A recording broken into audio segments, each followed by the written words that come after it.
Well, welcome and good evening, you wonderful dice of all alignments. I am Lunar D8, and we are with Let's Play Crimson Gray Blind Part 3.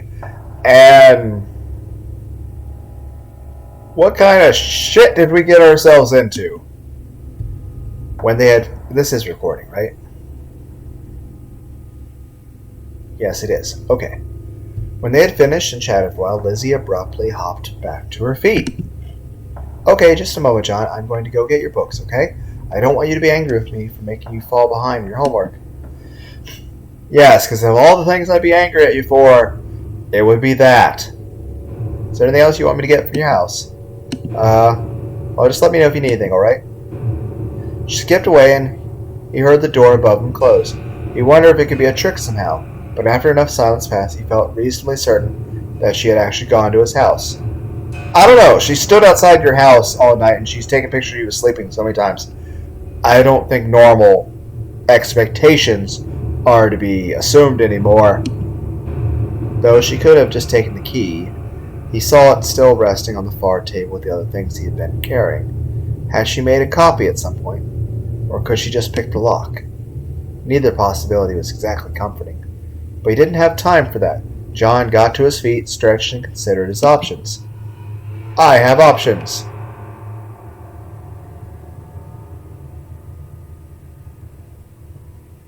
I will make something for her, because I have terrible survival skills. Deciding his best bet was to try to encourage Lizzie's good nature, John set to working with the kitchen supplies she'd left nearby. His options without a stove were limited, but he did his best to make her something that looked like real effort had been put into it. He was no chef, but he thought she would like anything he made with his own hands. Strangely, the act of making something for him helped him forget about the fact that he was chained in her basement. The situation might be messed up. Might be? But perhaps there was a core of something salvageable. No! When Lizzie saw his gift, she blushed and took it away hurriedly. John blinked, but didn't have time to object. The next time he saw her, though, she was beaming. Though John spent all of Saturday tense, Lizzie showed no signs of intending to hurt him. That night, she brought a mattress and bedding down to the basement and set it up close enough that he could lie down on it. When he woke up on Sunday, he felt strangely normal. Still tense! The situation was far from ordinary, but in a strange way, he had learned to deal with it. That day passed almost normally, since Lizzie had brought him his books. He tried to work through his homework, just like he often did on Sunday. Lizzie stayed with him most days, working as well. She made meals for them in the basement and upstairs, but she always stayed close. He hoped for a chance to evaluate his options more, but never spotted one since she was always leaning in to smile at him from the stairwell.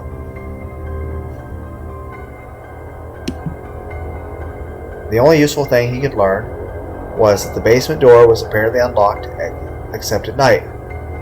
If he could somehow get unchained from the table, he had a shot of getting out.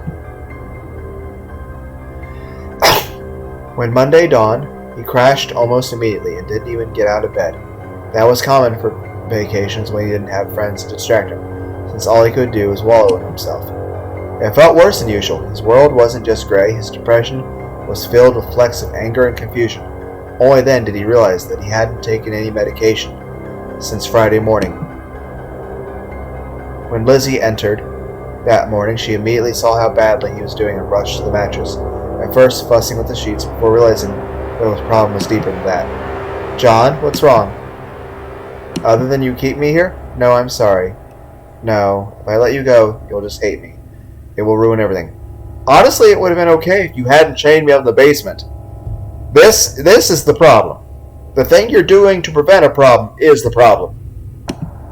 Then at least bring me my Paxtine. It's in the shelf above the sink to the... No, I won't bring it to you. I can't. I destroyed it. What? But I need that. You understand how serious my condition is, right? I know. I really do. But you shouldn't take their drugs, not theirs. But you were taking something before Paxtine, right? Tell me what it was. I'll go get some for you. I want you to get better, John. But I won't let you take anything from Koitek.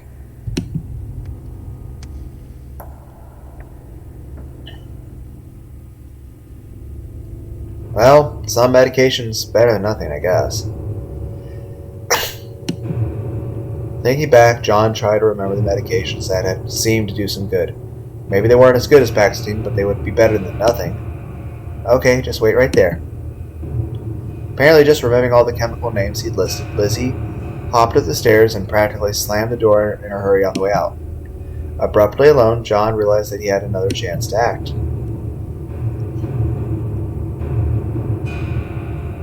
I have no survival skills. Make something for Lizzie. Since the previous dish he had made gone over well, Lizzie left John set out to make something else. Given his limitations, though, it was hard not to repeat himself. This one made Lizzie smile, but he thought he saw something in her eyes. When she took the food, he thought he heard her whispering something about how romantic he was being. Okay. I'm not sure how to interpret that. Eventually, Lizzie returned bearing a large white sack. She triumphantly emptied out on the table, dumping an entire pile of pills. That's not how you... She'd gotten every drug he'd mentioned, even the prescription ones. He hated to think about the nasty consequences if she tried to give him all these at once. But instead, Lizzie just brought him a glass of water and set it down beside the pile. Take anything you need to get better, okay? I'll just leave these here. But you can ask for more water whenever you want. Thank you. Of course, John. I'm doing all this because I want you to get better. He felt like telling her that being held against his will wouldn't help, but her expression looked so sincere that he couldn't bring himself to say it. How had she gotten prescription medications anyway? He had found the one that had been most satisfied with just before Miss Smythe switched to Paxton and took his first dose. Lizzie smiled brightly and then skipped back up the stairs. After lunch on Tuesday, Lizzie started carrying electronics down the stairs. He blinked in confusion until she brought down the TV and started hooking up everything together. Or at least attempting to. After a moment she sighed and looked at him sheepishly. Do you know how this works? I can try to figure it out. He got up and did his best to help. He had a pretty nice VCR. I remember having I still have my VCR. Leading him to wonder why she had it and didn't know how to put it together. It was like someone else would have bought it for her. Ellipses. Do you not use this much? Never. I don't really watch television. Like at all? No. She had seemed weirdly apathetic about a lot of things, but he thought she just wasn't into pop culture, yet now, something in her voice made her suspect it was something else entirely. What about music then? I don't listen to music. I like music. Sometimes I'll listen to headphones and it's nice just listen to some Infected Mushroom for a while. It's pretty cool. Oh, really? What about books? Oh, only nonfiction that seems useful. The rest all feels so pointless. What do you do for fun then? She stared back at him for so long, he was afraid she might just ignore the question. Well, sorry, I asked. I do enjoy a few things now. Thanks to you. I spent a lot of time collecting all those knives because I thought they would be useful. For what? But now it's a little different. Now I can imagine myself protecting you. What were you imagining before? All the details about grips, edges, they're not just details now. They interest me. I was about to say good for you, but no. No. So he'd given her an interest in knives. Fantastic! Alrighty then. Anyway, I thought maybe I could enjoy a movie if I watched it with you. Is that okay? Well, we were making a joke about copping a feel. I mean, we're in the sex dungeon. We've got the dungeon part of that pretty good. Let's bring on the sex. At this point, there's no reason not to stick your dick in the crazy. So, might as well try. I've had it all put together for a while. Anyway, we can try it. I'm worried about the movie that you have chosen. Lizzie brought a chair and sat beside him as they watched tape. He was grateful that she at least watched the movie instead of him. It was nothing at all like watching a film a girl is supposed to be. According to his friends, Lizzie didn't seem remotely nervous during the scary parts, and to his surprise, didn't seem to care about the romantic parts. Then again, he didn't think he really would want her to react that way. It definitely wouldn't feel like who she was. To his surprise, John found himself enjoying it too. Maybe his old meds were doing the job better than he thought. When it finally ended, Lizzie gave a small smile that he thought represented authentic satisfaction. Then she immediately turned to him. We should watch something together again, but I think I'd rather make our own movie. Oh no. Oh no. The yellow caution sign is flaring up. His mind immediately flashed to making porn together, and he had to force the thought, that would be preferable to my first concern. Honestly, at this point, making a sex tape is the least of our concerns, John. What kind of movie? I would like to film you just here, working or eating, or anything I could watch later. For like when I'm dead? Really, wouldn't that be boring? No, watching you could never be boring. This is such a good idea. I'll go buy one of those video recorders and... Not to cut you off, but wouldn't that be incriminating evidence? Huh? Fuck, what was he saying? Well, too late to go back now. I mean, it's not legal to hold someone like this, and your basement looks kind of suspicious. You wouldn't want someone to find it later. Aw, you care. Lizzie embraced him cheerfully, and despite himself, John felt a flicker of joy. Is it odd that the L and the I together look kind of like you, so it's this fucker of joy? Fuck the joys! Joy fucker! When she was happy, she seemed so purely happy. Yay! Oh, you're right, of course, and I'm so glad you're thinking about keeping me safe, even if I want it to be the other way around. John is so kind. But maybe later we can make our own movies, okay? Yeah, maybe. Why the hell had he just done that? Having a tape of her behavior would have been the perfect way to get the police to take him seriously and manage to escape. Yes, but if she is super attached to you in this way, like an obsessive way, she's going to want to film with you for after you're dead. But if she has no such film, then she'll be much more hesitant to kill you. Not that she won't anyway, but still. But as soon as he had the thought, John regretted it. He didn't want to see Lizzie hurt and hated the idea of her going to prison, despite what she was doing to him. Despite the situation, you can't salvage this, John. He still thought of her as a sweet girl who wasn't entirely well. She deserved help, not punishment. Was this Stockholm Syndrome? Yes. Was she wearing him down? Yes. Just like she planned to? Both. Both a yes and a no. The idea disturbed him, but it didn't change how he felt. He needed to find another way. You know what? Is it odd that when I saw that brief flash of thigh highs and the skirt, I'm like, I haven't seen panties once. Or a bra in this game. Then again, it's not that kind of game. And if it was, I would probably not be able to upload it to YouTube because I don't know how to edit anything yet. Oh, I didn't read. I accidentally tapped it. So I didn't... Wait, there's a back button. There we go. On Wednesday, Lizzie wanted to watch another movie, but John suggested that might be too many. Instead, they passed the day quietly working and chatting and ignoring the fact that he was chained to the table. He was feeling better than he thought he could without Paxitine, so his mind shifted to what he could do to improve his situation. Chatting with Lizzie was pleasant, but it wouldn't resolve their problem. But what should he say? Try to leverage the last few friendly days into her letting him go?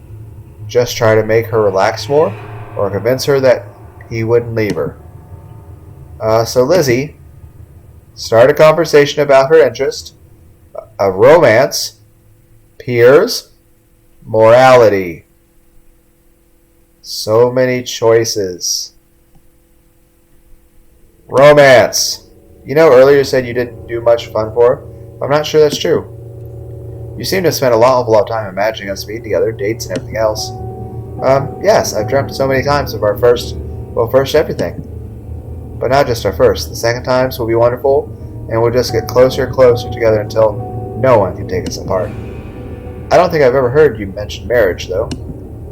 Oh, of course. I want us to get married, but I didn't want to mention it because I read that it could scare away boys. Well, yeah, I'll say this. I am very lonely and really want somebody to love me, but if I went on a date with a girl and she mentioned marriage on the first date, I'd probably want to get the fuck out because that'd probably be a big sign that said proposing marriage on first date girl is Lizzie.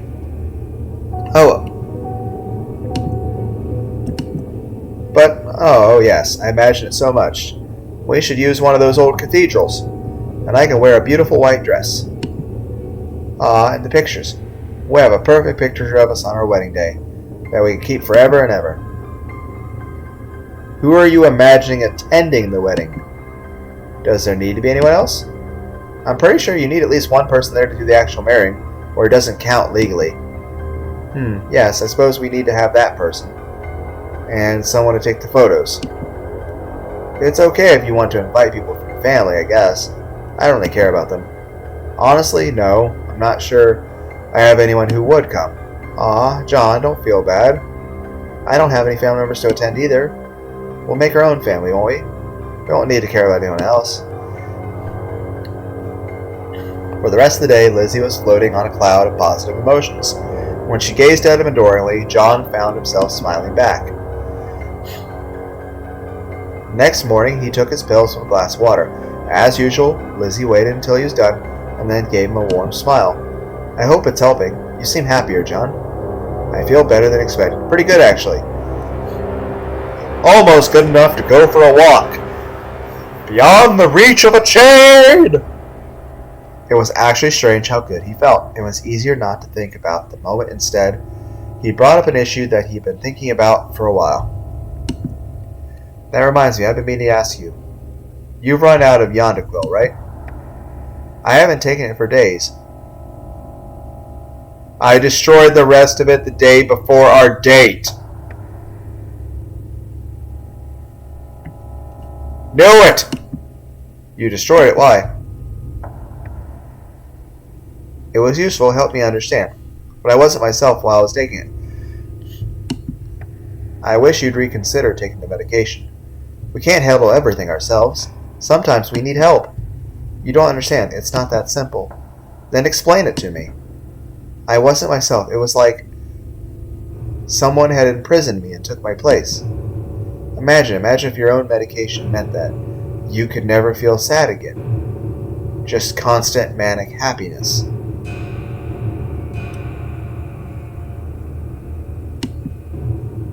That does sound horrible. I'm sorry it made you take it. Don't say that it was. It was useful.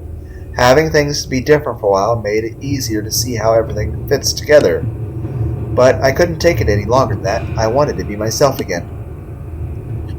Well, I mean, I myself am the kind of person that I am against taking antidepressants myself, even though doctors want me to. Mainly because I don't want to be dependent on chemicals. That, and also, I kind of feel a lot of my issues are probably more so psychological. But, I mean, the physiological things are probably just, well, probably just not very healthy, I guess. At least what I'm hoping. Listen to the doctors. It's fine. I got it. Anyway. Main point is this. I've never hurt or threatened anyone. So, at least I'm not violent to anyone. And while I think sad things a lot, I've never hurt myself or tried to kill myself. You know, even on my down days, I still appreciate my life. Even if it feels hopeless a lot of times, I still enjoy being alive. I still appreciate my life as something precious that Koitek doesn't want to help people, John. They just want to control them. Actually, I think they just want to make money. But you know,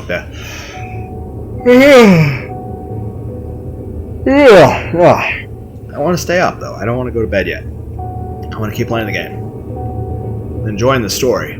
Albeit fucking terrified.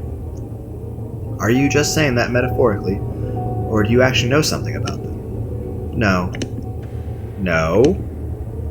Abby was an addict because of them. I never cared about her, but I saw what Koitek's drugs did to her. They didn't change who she was. She was always horrible, and drugs just made her identity obvious. The smile concerns me! Not like you, John. You're still so kind, even though you were taking that drug. I'm still technically taking a drug now. But they won't be satisfied with that. Are you seriously saying Koitek is some kind of conspiracy?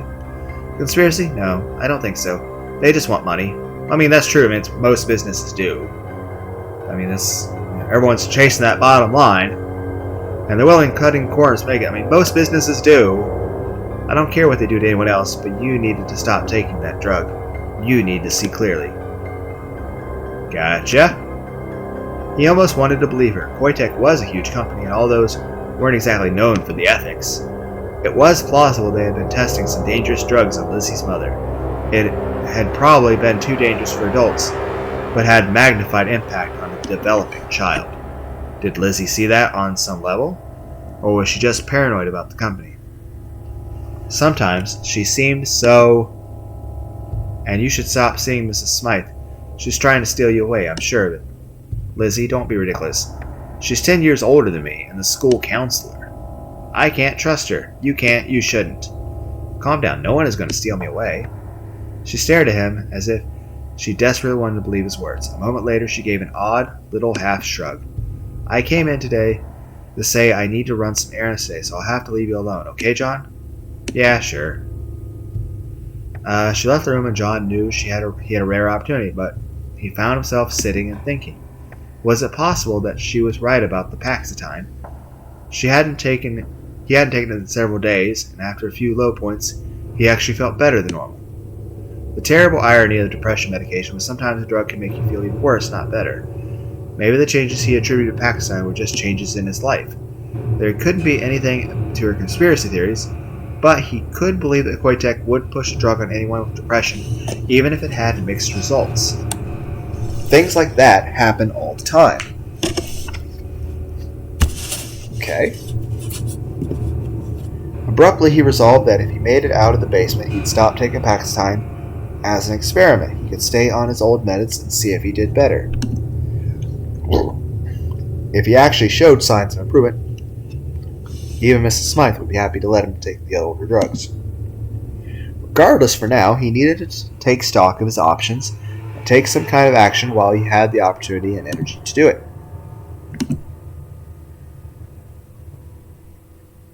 Make something for Lizzie! Since the previous dish he had made had gone over so well, when Lizzie left, John set out to make something else. Given his limitations, though, it was hard not to repeat himself. This one made Lizzie smile, but he thought he also saw something in her eyes. When she took the food, he thought he heard her whisper something about how romantic he was being. On Friday, John woke up. Stretched, yawned, stretched, shackled his leg, and got up and brushed his teeth. It was only while brushing his teeth and staring at the walls and the knives that he realized how normal this bizarre situation had become. 1 week ago, Lizzie had asked him on a date, and they had gone out like a normal couple. It felt like a lifetime ago. When he heard the basement door open, he didn't even glance up. He knew it would just be Lizzie again. He just rinsed out his mouth and set his toothbrush aside. Good morning. Can you believe it's been a week already? I was just thinking that, actually. Hasn't it been wonderful? We've been together every single day. Aw, it's bliss. You know, we haven't even done anything that we couldn't have done without the kidnapping. But that's the point. She skipped in past him to the wall of knives. Lizzie held her arms behind her back as she examined them eagerly. When we were together at school, part of me was afraid we were both pretending. Even when we were alone, I wasn't myself. Lizzie chose one knife from the wall, caressing its edge slowly before taking it up. She turned to him, eyes unnaturally bright. It's like you have chosen poorly. But I tried. You did badly. But you are born without survival instincts. Son of a bitch! A normal boy couldn't have done all those ordinary things with me seeing the truth. What?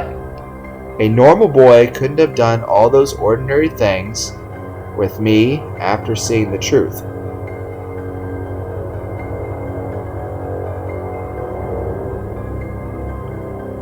Okay?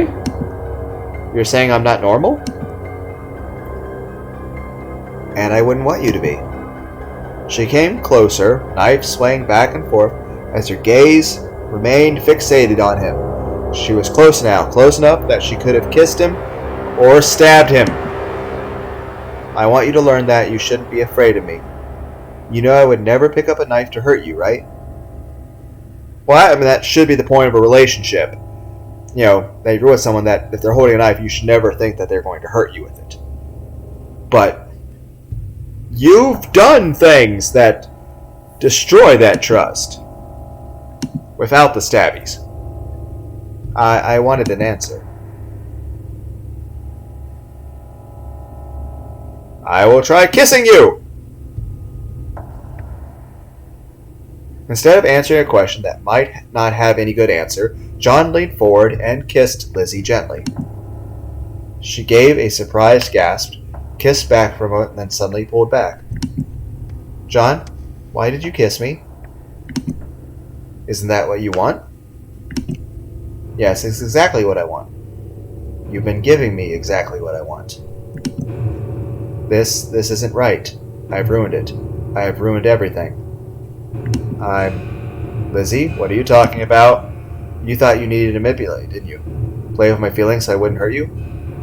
Technically true, but I am chained in your basement, trying not to die. This is all my fault. I drove you to this. Technically true. Lizzie rushed out of the room and slammed the door behind her. When she returned later in the day, she pretended like the kiss had never happened.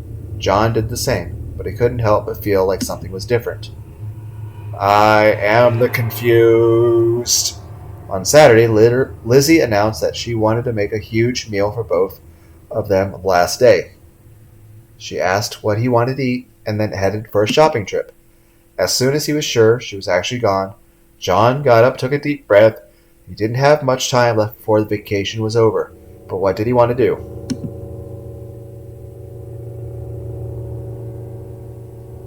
Well,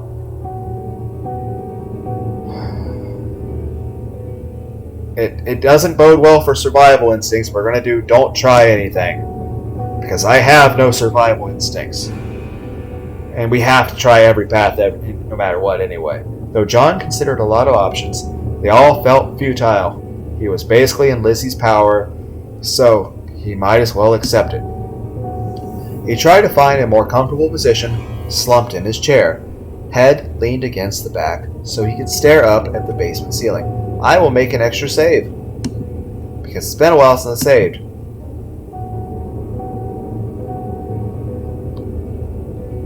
Okay. He tried to find... Okay, basement ceiling. All I can do now... Is it still recording? That's the wrong screen.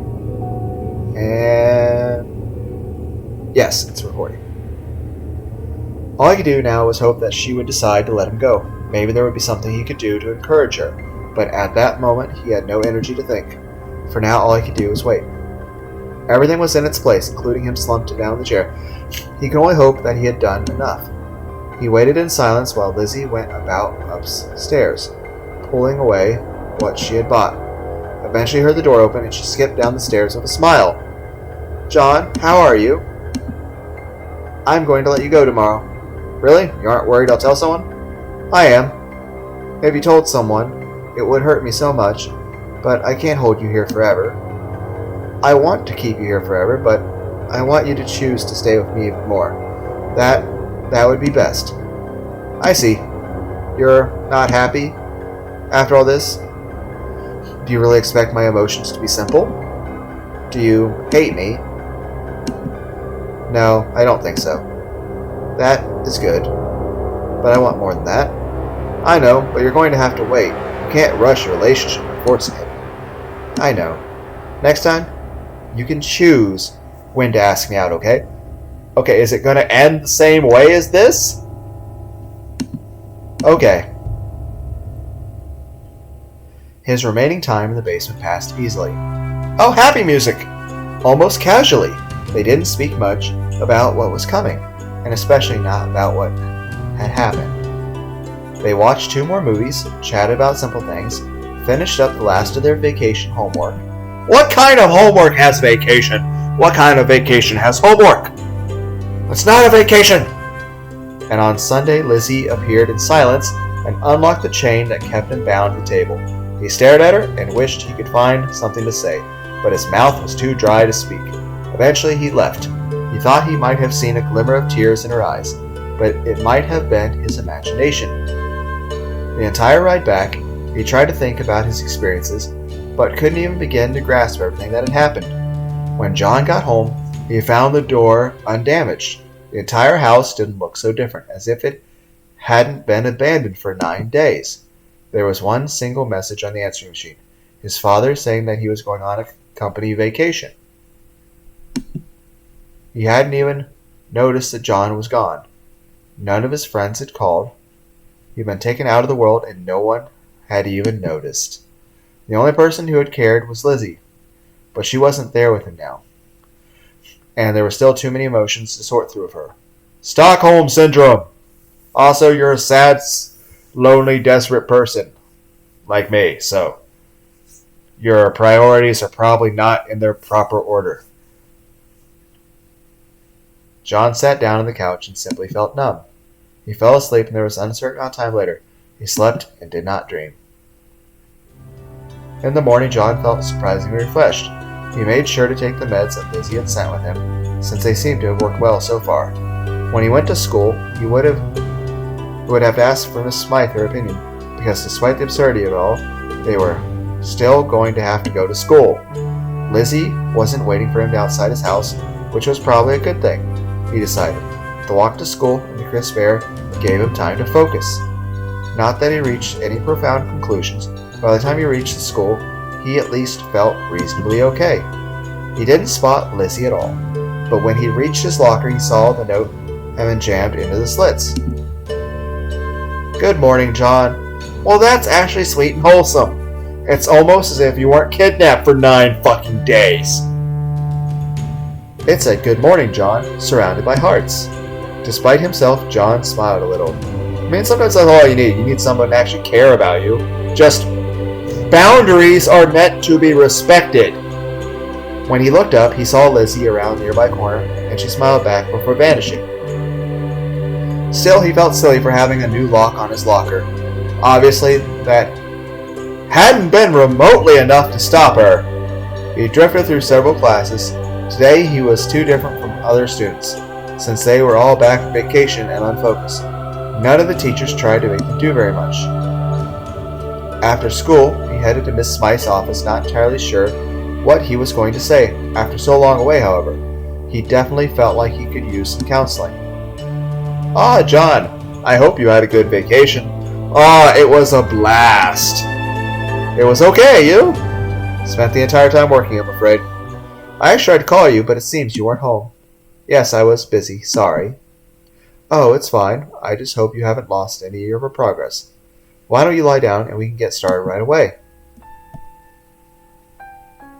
Okay, slightly apprehensive music, but still okay.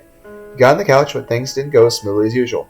Mrs. Smythe was doing her best, but he just couldn't concentrate. It didn't take a genius to know the reason. He needed to decide exactly what he was going to do. If he wanted protection from the police, this would be his best chance to ask for it secretly. Or even if he skipped some details, I'll make another save file. Apparently this game's meant to have lots of save files.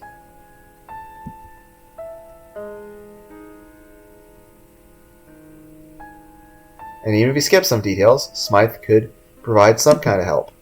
Or maybe he shouldn't tell her anything at all. It worked out for the best, hadn't it?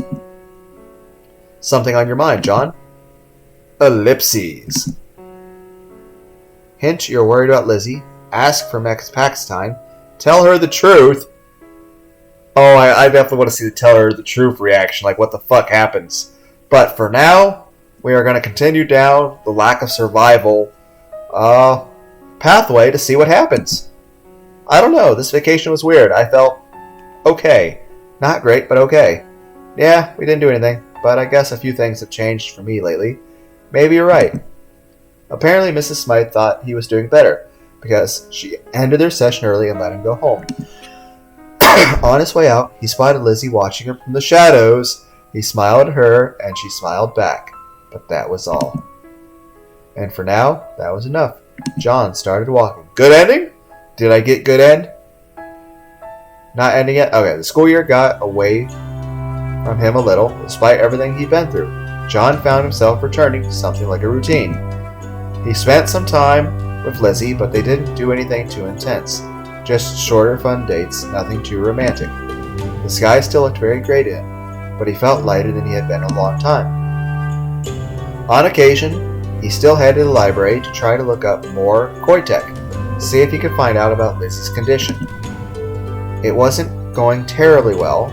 All he had to go on was old microfilm and random ideas, which was part of why he brought Lizzie. But she seemed uninterested. Eventually he sat back and tapped his fingers on the desk, wondering if it was worth continuing. Lizzie, when I was at your house, you made some pretty strong statements about Koitek. Do you know anything about them?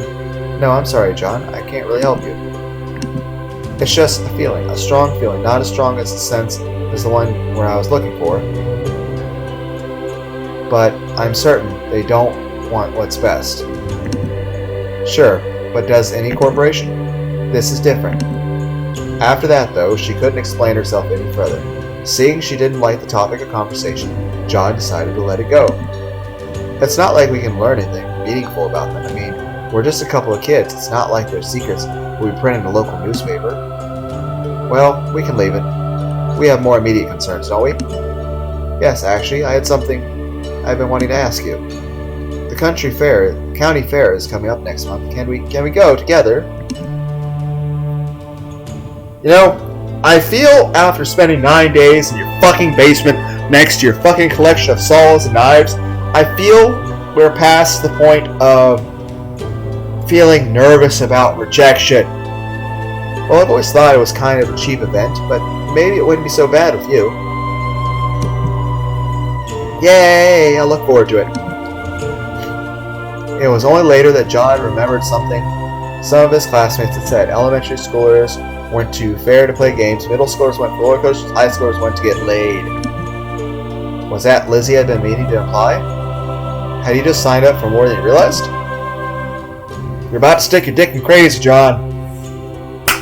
But over the next several days, she didn't act any differently and just seemed to look forward to an innocent anticipation, so it felt awkward to bring up. And the longer he didn't mention it, the stranger it got. And so day by day, they eventually reached the date of the county fair. Lizzie met him at the edge of the fair, shifting from foot to foot eagerly. Her face lit up when she saw him, and she immediately hurried to meet him. Oh, you're finally here. This is going to be so much fun. I'm glad to spend time with you, but honestly, I haven't gone to the fair in a few years. Oh, I'm sure we'll have fun. Besides, the important thing is the people that will see us together. What? Dating doesn't really count unless a guy is willing to go to the fair with you. Guys don't talk like that. No, but I'm happy to be seen with you. Yay! Let's go see what they all have. For a while, they just wandered, checking out all the attractions. Since the fair was still getting started up, it was easy to grab some food and cotton candy, which Lizzie happily fed him pieces of while they walked. Thinking about what being there together meant for her, John realized that he didn't mind. After everything had been through, boyfriend and girlfriend felt like cheap words. Yeah, you guys have kind of had some interesting living circumstances. Ow, my knee. They felt like the hardest stretch had to be behind them. He had seen Lizzie at her worst. He would be happy to be with her at her best. Ooh, is that a knife-throwing booth? Well, I mean, you got the skills, let's put them to use. But we don't have to visit. Come on, let's go this way.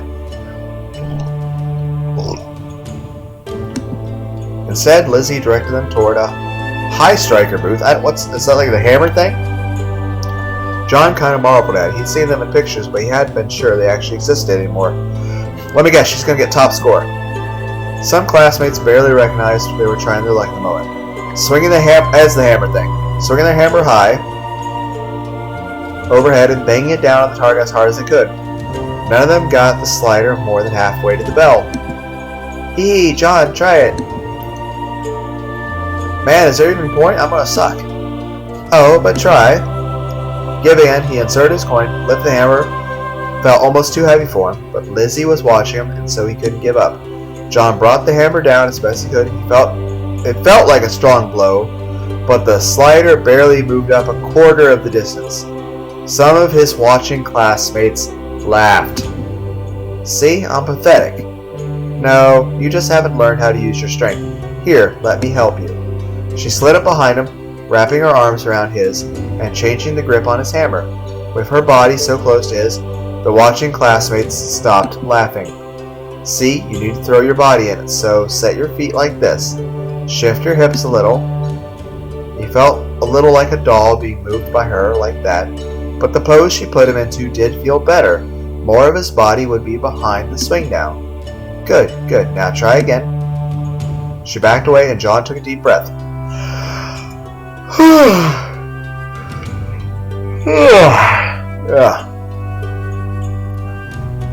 He was going to feel absolutely worthless, but no, he couldn't let himself think that.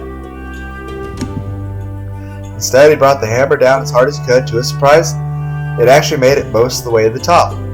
Most of it. It didn't ring the bell, but it was better than he had seen anyone else do. See? Good job. She seemed absolutely elated, even just with his mildly improved performance.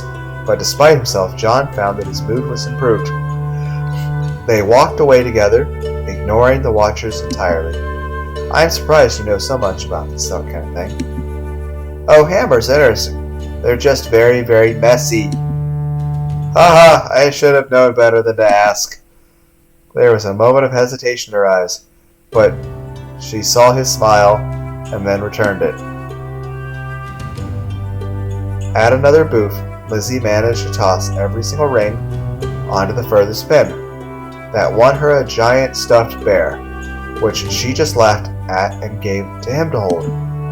For a while, he was having a great time, but then, still carrying the bear, he heard an unpleasant snicker. Are you fucking serious? You two came here to play around with stuffed animals? What is with these dicks? What is wrong with you people? Even without the context of the shit that she's doing behind the scenes, you guys are awful. How are you ever my friends? I'd rather be completely alone, talking to the wall and to inanimate objects, than have anything to do with people that would treat me like that.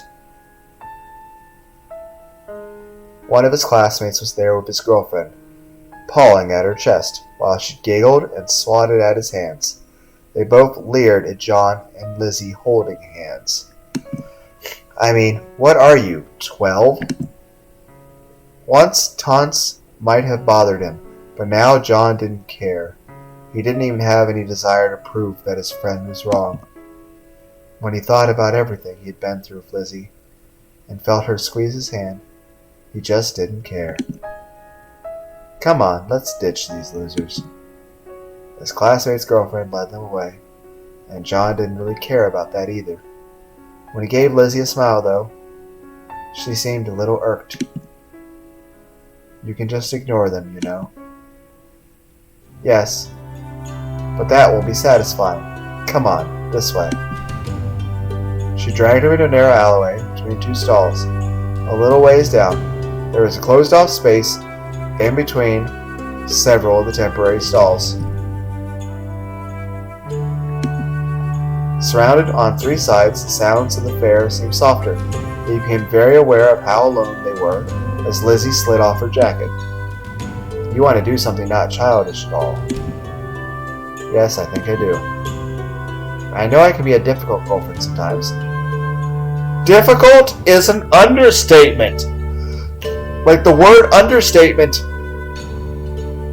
isn't even close to appropriate. But I want to show you that I can be nice too. He leaned back against the wall, needing a moment to catch his breath. Lizzie seemed to have no trouble fixing her shirt and then rising to give him a hug. Wow, that felt amazing. I assume she gave a blowjob. I'm glad it wasn't explicit because I don't know how to edit anything. Good, I liked it too. Maybe we can do more of this sometime? The cold air forced him to step away from her soon and zip up his pants. Yep. Still, he felt warm, and not just in a sexual way. Soon they headed back out of the alley. John felt like everyone must have noticed, but no one even looked at them. Actually, things outside seemed different. He frowned and glanced at Lizzie, who paused for a moment, then nodded. Is something wrong? Why are your eyes like that? What? The sounds in the distance aren't normal. There's too much. Is this recording? Yes, it is. Oh, is it still recording? Yeah. Okay, your eyes definitely look very cold all of a sudden. And flat, and the sounds in the distance aren't normal. There's too much tension. What? As soon as she said it, he realized that she was right. It didn't sound like people talking and having fun. They were upset about something? What? Without needing to discuss it, they headed toward the source of the commotion. Soon they arrived at a densely packed group of people clustered around a line of police tape. He could see a few cops moving around within it, and spinning lights lit the entire scene in strange colors, but he couldn't tell what had happened. I'm going to make an additional save because I don't understand. Okay. And it can't have been her because she was sucking my dick. Lizzie shook her head, muttering something to herself. Not sure how to help her, John found a familiar face in the crowd and tapped her shoulder. Hey, what's going on? Oh God, it's horrible. Someone from our school was killed. What? Who? His face was taken off entirely. They're still trying to identify him. How? Oh shit. Do they know who did it? They say it. I can't believe this. They said it was some girl from our school. Well, it wasn't. Okay. If she wasn't preoccupied with a mouthful, I would think it was Lizzie. But I can provide her alibi. She stabbed two of the police officers like with a knife. They had to be rushed to the hospital. Whoa, what about her? They shot her? Seriously? Or at least that's what I heard. I just got here in time to see the body before they covered up, but I didn't see the violent part. I see. He wanted to back away in any case, but Lizzie was tugging on his arm. John nodded a quick goodbye and let her drag him away from the crowd. John? Lizzie, do you know something about this? You know it wasn't me, right? You trust me, don't you? You were sucking my dick! It couldn't have been you. You've been with me the whole time.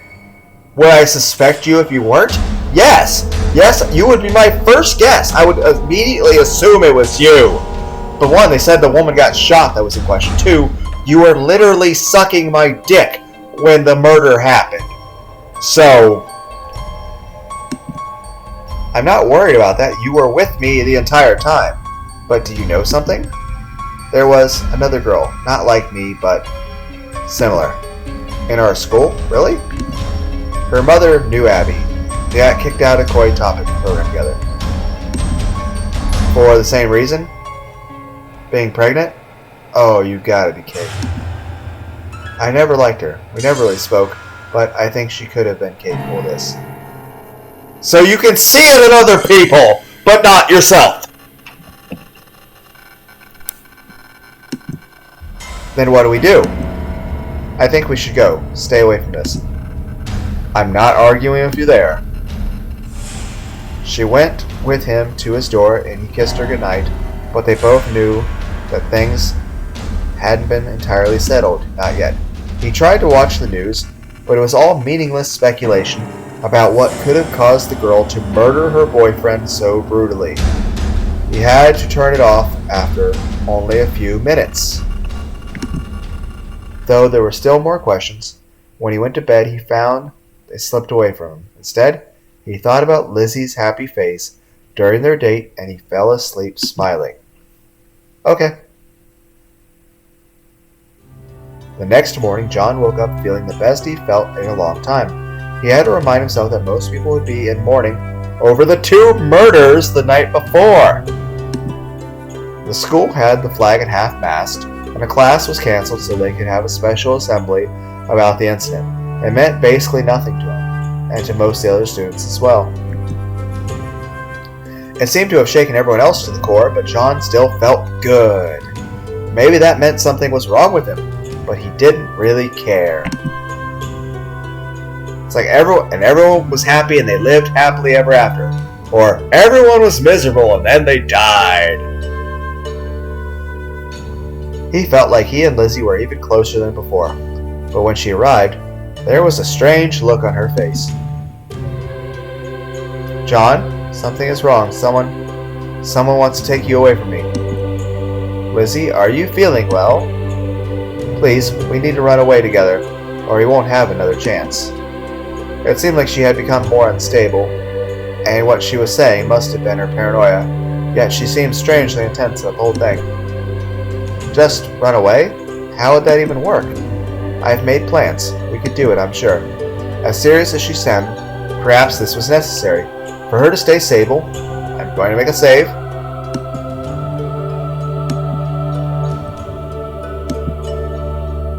After everything that happened to them, could he? Would that just make her even worse? Lacking survival instincts, go! Where would we go? Won't that just attract attention? No, I'm prepared. We can say the murder made us want to transfer, then go away and live safe from all this. If you say so, then I trust you. Then we need to get away from here, far, far away. That very day, Lizzie arranged everything, pulling him out of school and apparently faking the permission slips. She seemed in earnest, madly jealous, as if a woman would sweep in any moment to take him away. John went away with her in the days, shocked by how fast it happened. Lizzie told him to say the murder had shaken him up too much, wouldn't let him see anyone, even Mrs. Smythe. Other students were also shell-shocked, so it didn't raise too much attention. But when they left town in a car with supplies Lizzie had prepared, John almost felt like someone was following them. Was Lizzie's paranoia rubbing off on him? He told himself it had to be that, because eventually the feeling vanished. They moved away, finished school, found new lives.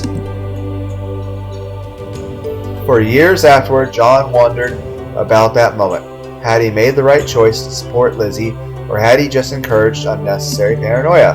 Maybe it didn't matter at all, yet somehow he could make himself believe that perhaps in another life, things could have gone differently. Occasionally, he wondered why Lizzie still seemed so nervous about the entire thing. When he asked her, she just told him that it didn't matter anymore. They were safe. Aw, this is wholesome! Aw, that's nice. That's totally actually really, that's very campy, that's very wholesome. This is so sweet. As the years passed, she began to calm down.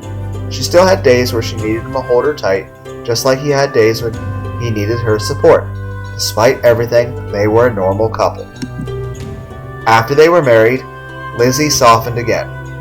His coworkers told him that he was lucky to have such a beautiful, devoted wife. And he was. He just had to pretend that he was the one with the enormous collection of knives. I got a good end, yet my Happiness. Achievement unlocked. How? There is another path. Can I click this? Is that a thing to click?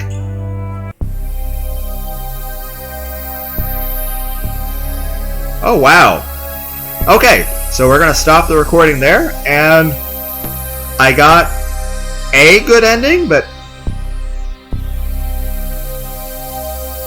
Oh my god, there's going to be so many deaths in this fucking video in the future. But, here's the thing, despite my complete lack of all survival instincts, I somehow lived. Despite lacking any kind of coherent survival instinct, I still lived. So we're going to end this video. I hope everyone out there is having a good day. Bye.